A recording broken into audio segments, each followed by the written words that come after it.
et on travaille sur la résistance à la sécheresse. Vous savez qu'il y a certaines années qui est très très sec, il y a des arbres qui meurent, donc on essaye de comprendre quels sont les mécanismes qui expliquent cette mort des arbres et essayer de soigner les arbres.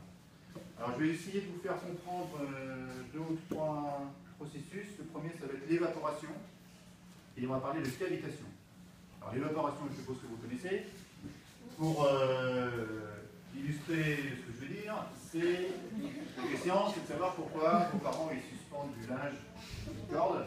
Pourquoi ils font ça? Pour que ça sèche. C'est pour que ça sèche. C'est pas pour que ça fasse joli, vous êtes d'accord? C'est pas pour que ça fasse peur aux oiseaux, sauf que là peut-être pour ce charme, je sais pas. Mais c'est bien pour que ça sèche. Et donc la question qu'il faut se poser, c'est pourquoi ça sèche lorsqu'on met du linge sur une corde. Alors, vous savez, quels sont? Et bah, vas-y, c'est moi. Parce qu'il y a du soleil. Ouais, du soleil. Il y a du vent aussi. Il y a du vent. vent. Donc ça fait de la chaleur. Voilà. Et la chaleur, avec l'eau, ça fait de l'évaporation. C'est exactement ça. C'est quelque chose qui, finalement, qui est très bien perçu, c'est assez remarquable. Alors, pour expliquer un peu plus en détail, hein, le linge, il est très humide, il est plein d'eau, il y a plein de gouttes d'eau dans le linge. Et puisque ce que vous avez dit, en fait, ça correspond au fait que l'air, il est très sec. Et donc là, il y a des lois de la thermodynamique, ça vous n'avez pas encore trop parlé de la thermodynamique, je suppose, qui dit que ces gouttes d'eau vont s'évaporer et donc elles vont s'échapper. Et au bout d'un certain temps, c'est ça qu'on appelle l'évaporation, que vous connaissez bien, et au bout d'un certain temps, le linge il va être complètement sec. Alors jusqu'à maintenant, on n'a pas parlé beaucoup d'arbres, et bien les arbres, c'est la même chose. Les arbres, qu'est-ce que c'est? C'est des feuilles, un tronc et des racines qui plongent dans l'eau. Et bien ces feuilles, elles sont très très humides, elles sont pleines d'eau, elles sont gorgées d'eau. Et l'air, lui, il est toujours très sec. Et donc il y a ce même phénomène d'évaporation qui va se produire, qui fait que l'arbre il va consommer beaucoup d'eau, il va perdre beaucoup d'eau au cours de la journée. Et donc, nous, on dit que les arbres ils transpirent. C'est comme vous, hein, quand vous courez, vous perdez de l'eau, vous transpirez. Les arbres, c'est pareil. Au cours de la journée, ils transpirent beaucoup d'eau, donc ils consomment beaucoup d'eau. Ce qu'on va essayer de comprendre rapidement, c'est comment ça marche. Et un point particulier qui est différent du linge, c'est que l'arbre il consomme beaucoup d'eau, il transpire beaucoup d'eau, mais il ne sèche pas. Autrement, il serait très vite très sec. Alors pourquoi il ne sèche pas? Vous avez des idées? Ouais, non mais pourquoi il ne sèche pas? Parce que les racines, elles sont sous terre. Ouais, et qu'est-ce qu'elles font les racines? Et ben les racines, elles sont, c'est ce qui permet de faire vivre l'arbre, parce que sans l'arbre sans racines, il n'y a pas de vie. D'accord. T'as une autre idée toi derrière?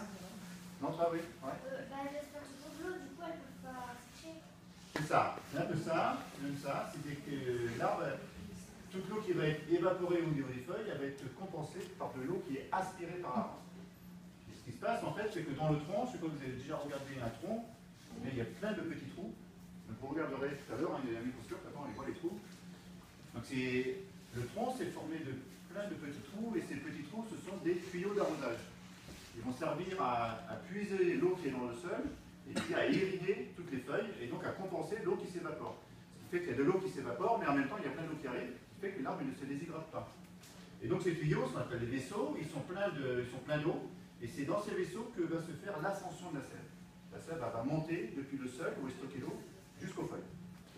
Alors voilà, ce que je vais essayer de vous expliquer, c'est plus compliqué, c'est ce mécanisme d'ascension de la sève. Alors ça marche, la question en gros c'est comment la sève monte dans l'arbre. Ça c'est une chose que je suppose que vous avez moins vu. Et bien ce qu'il faut voir c'est qu'au niveau des feuilles, il y a plein de petites pompes qui vont faire que l'eau va monter. C'est ce qu'on appelle les shadocks. Vous connaissez les shadocks? Oui. Ah, tu connais les shadocks toi? Oui. Incroyable. Tu es bien le seul à connaître les shadocks. Ah ouais, c'est pas tellement leur génération. Ouais. Qui est-ce qui connaît les shadocks? Et qu'est-ce qu'ils font les shadocks? C'est pas le livre où il a une page en couleur et une page en noir et blanc? Ah, ça je sais pas. C'est un dessin animé. C'est un dessin animé. C'est des petites bêtes qui vivent sur une autre planète et ils passent leur temps à pomper. Ils pompent, tous les jours, toutes les nuits, ils pompent. Ah oui. Et bien les feuilles c'est la même chose, elles passent leur temps à pomper. Et donc, pour simplifier, il y a plein de shadocks dans les feuilles. Et ces shadocks, c'est des pompes qui vont aspirer l'eau. C'est des pompes aspirantes. Et donc, pour représenter ça, en fait, ces colonnes d'eau que je vous ai montrées dans les vaisseaux, là, ça correspond à des cordes, c'est des cordes d'eau, qui fait que quand le shadok il tire sur la corde, eh bien c'est toute la colonne d'eau qui monte. C'est ça le mécanisme d'ascension. Tu avais quelque chose d'autre? C'est le mécanisme d'ascension quand la plante transpire, eh bien, elle fait monter la colonne d'eau.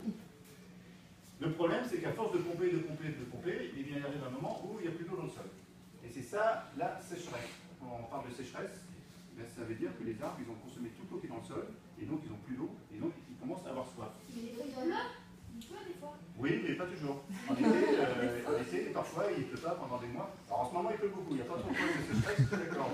Mais souvent, si vous vous rappelez, il y a quelques années, ou même l'année dernière, il faisait très très sec.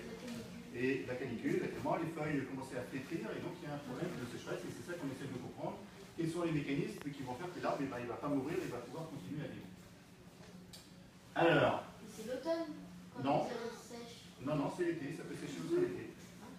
Alors ce qui se passe, c'est que quand il n'y a plus d'eau, eh bien les shadocks, ils n'arrivent plus à pomper, ils ont de plus en plus de mal à faire monter cette colonne d'eau, donc ils tirent de plus en plus fort sur cette colonne d'eau, et en tirant trop fort sur la colonne d'eau, ce qui se passe, c'est qu'elle peut casser, et donc ça fait entrer des bulles d'air dans les vaisseaux, c'est pour ça qu'on parle de bulles, c'est pour ça qu'on traque les bulles, et ça c'est le processus de cavitation. Alors la cavitation, c'est ces colonnes d'eau qui sont tirées très très fort dessus, et ça finit par casser. Alors pour mesurer ces colonnes d'eau, on a développé une technique qui consiste à écouter le bruit de la cavitation. Donc ça représente une colonne d'eau. Si je tire très fort dessus, qu'est-ce qui se passe? Ça fait du bruit. Vous avez entendu? Eh bien, on a développé une technique qui est là, qu'on appelle un compteur à ultrasons, et on va écouter le bruit que font les arbres lorsqu'ils sont sujets à une sécheresse. Donc c'est un appareil, on met un petit stéthoscope sur l'arbre et puis on va écouter. Alors, je vais vous montrer, donc ça c'est l'arbre, c'est ce qu'on appelle le compteur à ultrasons. Et puis juste pour illustrer, je vais vous faire deux petites vidéos. La première, vous voyez là, c'est une coupe qu'on a fait dans un arbre. Donc on voit les vaisseaux qui sont pleins d'eau. Et puis on va le faire sécher et puis on va avoir une bulle d'air qui va apparaître. Je vais remettre là-dessus. Pardon. Et ça fait du bruit. Donc ça c'est le bruit de la cavitation. Lorsqu'il y a la bulle d'air qui apparaît, il y a un bruit qui se fait, et c'est ça qu'on va détecter avec cet appareil. Une autre vidéo qui est un peu plus longue, qui va montrer sur l'échantillon les bulles d'air qui vont apparaître, et puis là on va entendre le bruit aussi qui va se faire. Donc, vous voyez, à chaque fois qu'il y a une bulle d'air qui apparaît, le vaisseau il se vide. Donc on a changé la couleur pour que ça soit visuel. Et l'appareil qu'on a, il écoute ce bruit. Donc on est capable de savoir si l'arbre est en train de se remplir d'air, il est en train de caviter. Et donc les arbres, en fait, ils crient lorsqu'ils ont soif. Et donc avec ces appareils, on est capable d'entendre les bruits qui sont émis. Voilà. Et à la fin, il est complètement sec. Et là, l'arbre, il n'est pas très bien. Alors ce qu'il faut retenir, c'est que lorsque le sol est très très sec, eh bien, les arbres peuvent mourir de soif, parce que les vaisseaux qui sont dans le fond, ils vont complètement se remplir d'air, ce qui fait que les feuilles ne vont plus être alimentées en eau, et donc elles vont finir par se dessécher, et l'arbre il peut mourir de soif. Et donc pour éviter ce problème, ce qui est important de faire, eh bien, c'est par exemple d'irriguer, d'arroser les plantes, et c'est pour ça que vos parents arrosent régulièrement, mettent de l'eau dans le pot des plantes, pour éviter que l'arbre il souffre de ce problème de cavitation, et puis surtout pour permettre au shadok de continuer à pomper et aider la plante à pousser, à se comporter normalement. Donc je vais terminer ces petites histoires. Vous allez pouvoir maintenant vous répartir.